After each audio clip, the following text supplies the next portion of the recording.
Assalamualaikum teman-teman semua, kembali lagi di channel YouTube Cilaau bersama aku Sylvia Oktarini yang akan membahas mengenai FR soal TIU SKD CPNS tahun 2024.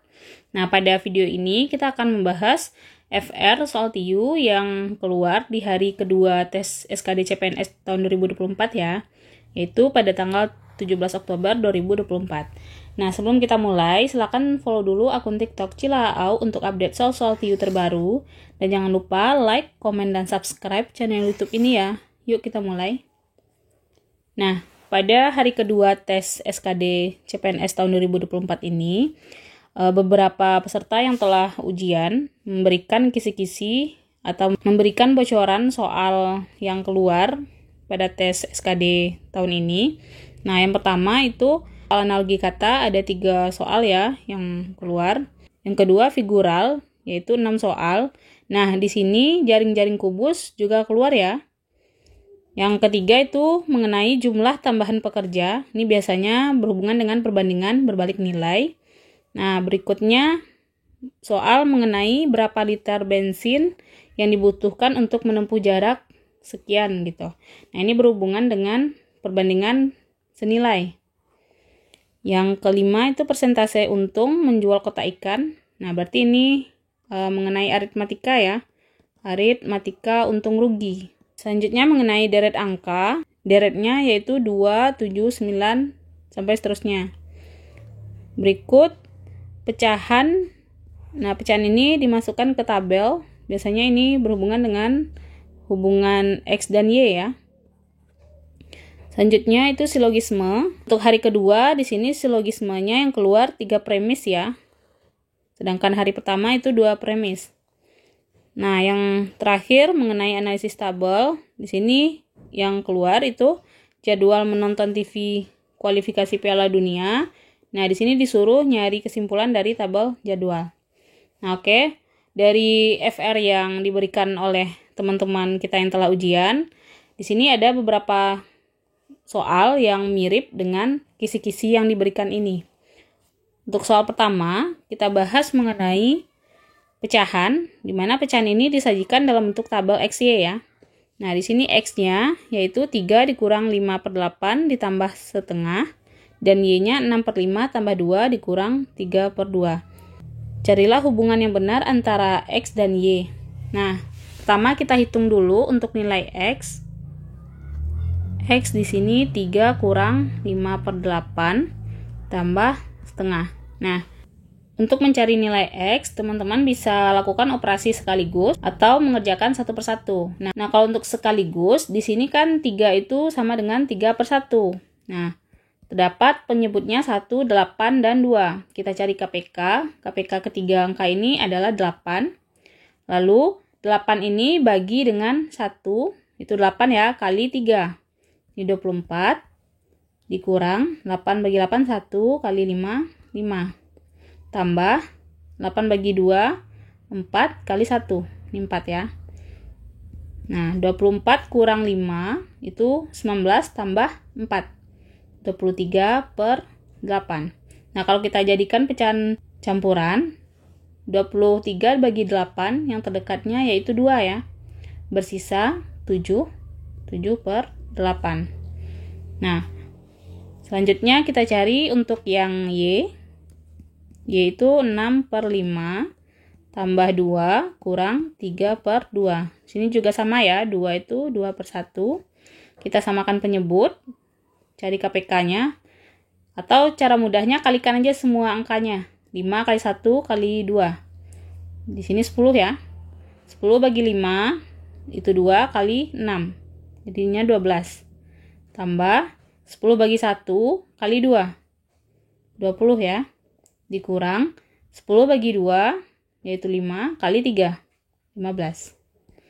Nah, sini 12 tambah 20, 32 dikurang 15. 16 ya. 16/10.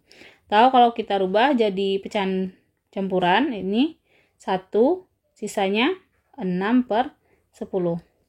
Atau 1, ini bisa sederhana lagi ya. Sama-sama dibagi 2, ini 3, ini 5. Di 1, 3/5.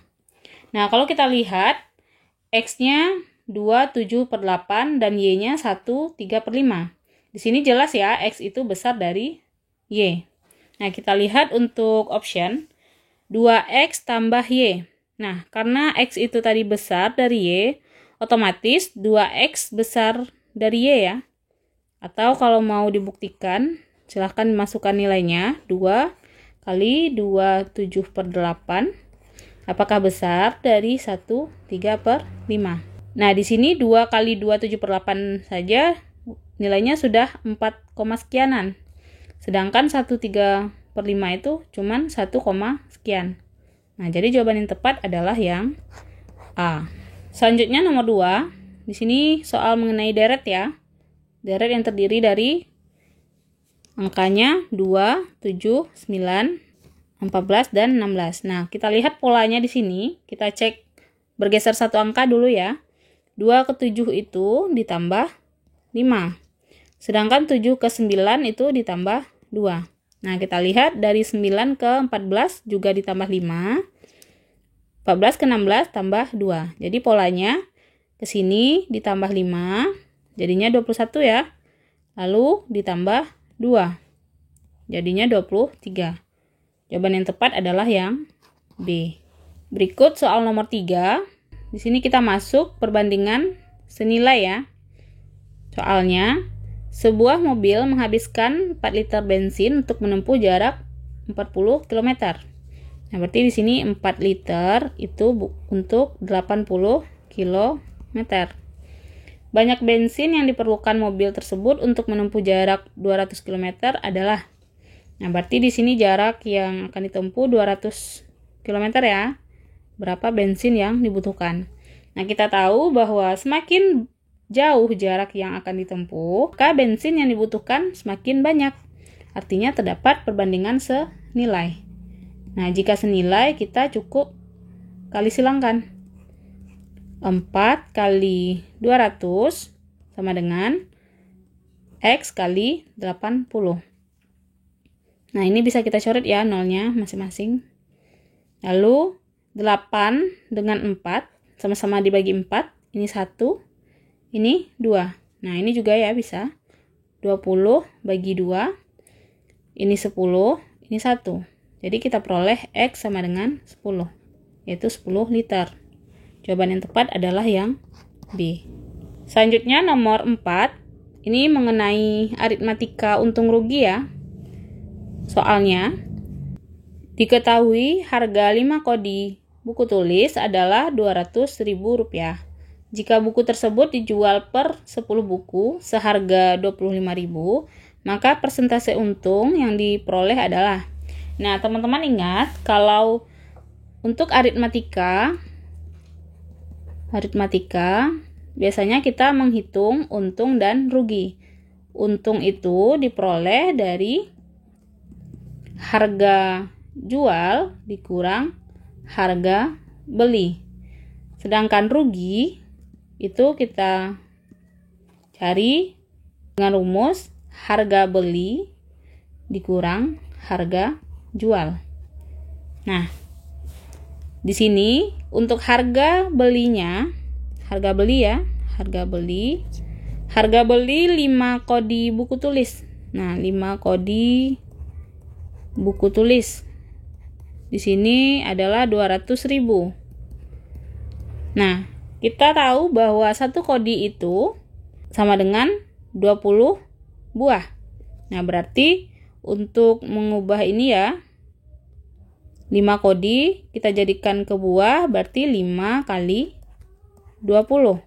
Jadinya 100 buah. Nah, berarti harga 100 buah ya, yang 200.000. Nah, jika buku tersebut dijual per 10 buku, berarti harga jual 10 buku itu 25.000. Nah, berarti kalau untuk 100 buku cukup kalikan 10. Nah, diperoleh di sini 250. Nah, kita tahu tadi untuk rumus untung yaitu harga jual kurang harga beli. Karena di soal kita disuruh menghitung persentase.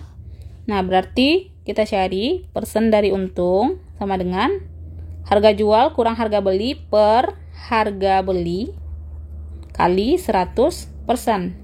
Nah, ini masukin nilainya, berarti ini 250.000 kurang 200.000 per 200.000 kali 100%. Nah, di sini nolnya boleh kita coret aja ya, biar mudah. Nah, berarti di sini dapat 50 per 200 kali 100%. Nah, ini coret, 50 bagi 2, 25%. Jadi jawaban yang tepat adalah yang E. Selanjutnya kita bahas mengenai soal silogisme 3 premis ya. Nah, untuk premis yang pertama, di sini diketahui jika pola makan teratur, berat badan seseorang bisa terkontrol. Nah, berarti ini yang jadi P, ini Q. Premis kedua, jika makan tidak terlalu kenyang, program diet dapat berhasil. Nah, karena di sini tidak ada kalimat yang sama dengan yang sebelumnya, berarti kita misalkan dengan yang untuk makan tidak terlalu kenyang, ini R. Program diet dapat berhasil, ini S. Ya. Jadi ini P maka Q, premis kedua R maka S. Nah, premis ketiga, saat ini berat badan seseorang tidak dapat dikontrol. Nah, karena di sini ada kata-kata tidak ya, tidak dapat dikontrol. Ini negasi dari Q. Jadi yang ini negasi Q. Atau program diet tidak berhasil. Ini tadi negasi S. Simpulan yang paling tepat adalah, nah berarti sini kita punya premis ketiganya negasi Q atau negasi S. Nah, kalau teman-teman ketemu bentuk seperti ini, cara penyelesaiannya menjadi P maka Q. Karena di premis ketiga itu ada negasi Q ya, berarti kita hubungkan dengan negasi Q. Ini negasi Q atau premis kedua R maka S dihubungkan dengan negasi S. Nah, ini kita gunakan modus Tollens. Nah, dengan modus Tollens di sini kita peroleh kesimpulan negasi P atau di sini negasi R. Nah, tadi kan P-nya pola makan teratur. Berarti negasi P-nya pola makan tidak teratur. Atau negasi R tadi makan tidak terlalu kenyang. Berarti negasi R-nya makan terlalu kenyang. Nah, jadi kesimpulannya, orang tersebut tidak memiliki pola makan teratur atau makan terlalu kenyang. Jawaban yang tepat adalah yang C. Selanjutnya nomor 6. Di sini mengenai tambahan pekerja, yaitu perbandingan berbalik nilai ya, soal cerita perbandingan berbalik nilai. Untuk soalnya, satu tim yang terdiri dari 9 orang dapat menyelesaikan sebuah pekerjaan dalam 16 hari. Ini pekerja, ini waktu atau hari ya. 9 orang bisa bekerja dalam waktu 16 hari. Bila 3 orang dari tim tersebut tidak dapat bekerja karena sakit, berapa persen penambahan hari untuk menyelesaikan pekerjaan? Nah, karena sakit 3 orang ya, berarti pekerjanya berkurang. Sehingga menjadi 6 ya. Nah, berapa hari yang dibutuhkan? Di sini kita tahu hubungan antara pekerja dan waktu itu adalah perbandingan berbalik nilai. Berbalik nilai. Nah, jika berbalik nilai, cukup kita kali lurus. 9 kali 16 sama dengan 6 kali X. 9 dengan 6, ini bisa sama-sama dibagi 3. Ini 3, ini 2. Sedangkan 16 dengan 2, ini sama-sama dibagi 2. Ini 1. 16 bagi 2, yaitu 8. Kita kalikan, 3 kali 8, 24, sama dengan X. Jadi, yang dibutuhkan waktu ketika 6 orang bekerja adalah 24 hari. Sehingga tambahan harinya menjadi 24 kurang hari awal ya yang dibutuhkan, yaitu 16. Ini kita kurangkan. menjadi 8. Nah, berarti di sini tambahan harinya adalah 8 hari. Nah, karena dari soal yang ditanya adalah persen penambahan hari, berarti kita hitung persen tambahan hari, penambahan hari, yaitu dengan rumus jumlah tambahan hari, ini tambahan hari ya, dibagi jumlah hari awal kali 100%. Nah, ini tambahan harinya tadi 8. Hari awal yang dibutuhkan itu adalah 16 hari kali 100%. 8 bagi 16 itu sama-sama dibagi 8 ya. Ini 1, ini 2. 100 bagi 2, ini 50. Ya, kita peroleh 50%. Jadi jawabannya adalah yang D. Soal selanjutnya mengenai jaring-jaring kubus. Di sini diberikan jaring-jaring kubus, kita disuruh menentukan kubus yang sesuai dengan jaring-jaringnya. Nah, di sini diminta kemampuan imajinasi teman-teman ya untuk membayangkan sesuatu. Nah, kita lihat untuk opsi A, di sini mata dadu 1 itu berada di depan. Di depan ya. Nah, berarti kalau kita lipat dadunya, kita lipat ke atas, lalu ke kiri. Nah, berarti nanti yang mata dadu 4 ini harus berada di belakang. Nah, karena di belakang berarti mata dadu 4 ini tidak akan kelihatan. Sedangkan di A ini kelihatan ya. Berarti ini jawabannya salah. Nah, sekarang kita perhatikan untuk yang jawaban B. Di sini yang di depan adalah 6. Yang ini ya, di depan. Nah, kalau 6 di depan, yang di belakang pasti 5. Nah, biasanya yang berlawanan seperti itu jaraknya 1 kotak ya.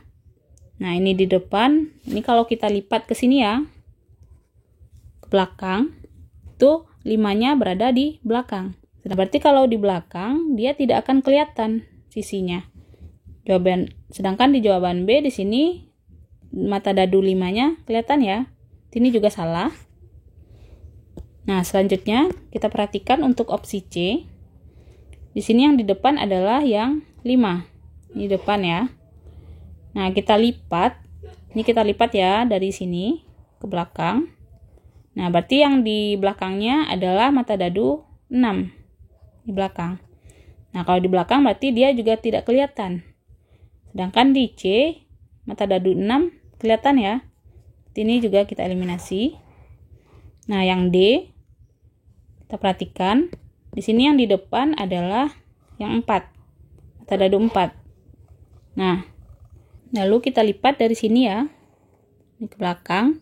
Nah, berarti yang bagian belakangnya adalah mata dadu 1. Ini bagian belakang. Karena dia berada di belakang, berarti mata dadu 1 nanti tidak akan kelihatan. Sedangkan di D, di sini mata dadu 1-nya kelihatan ya. Ini juga bukan. Nah, sekarang yang E. Yang di depan yaitu mata dadu 3. Ini depan. Ini depan. Nah, berarti belakangnya jarak 1 dadu yaitu 2 ya, nanti belakangnya. Lalu ini sebagai kanan. Ini kiri. Kalau kanan kelihatan, kirinya ketutup. Nah, ini bawah, ini atas. Nah, cocok ya. Jadi jawaban yang tepat adalah yang E. Itulah beberapa soal yang terkait FR di hari kedua tes SKD CPNS tahun 2024 ya. Teman-teman, gak harus terpaku pada soal ini saja. Sering-sering latihan soal biar nanti ketika tes teman-teman terbiasa menjawab cepat.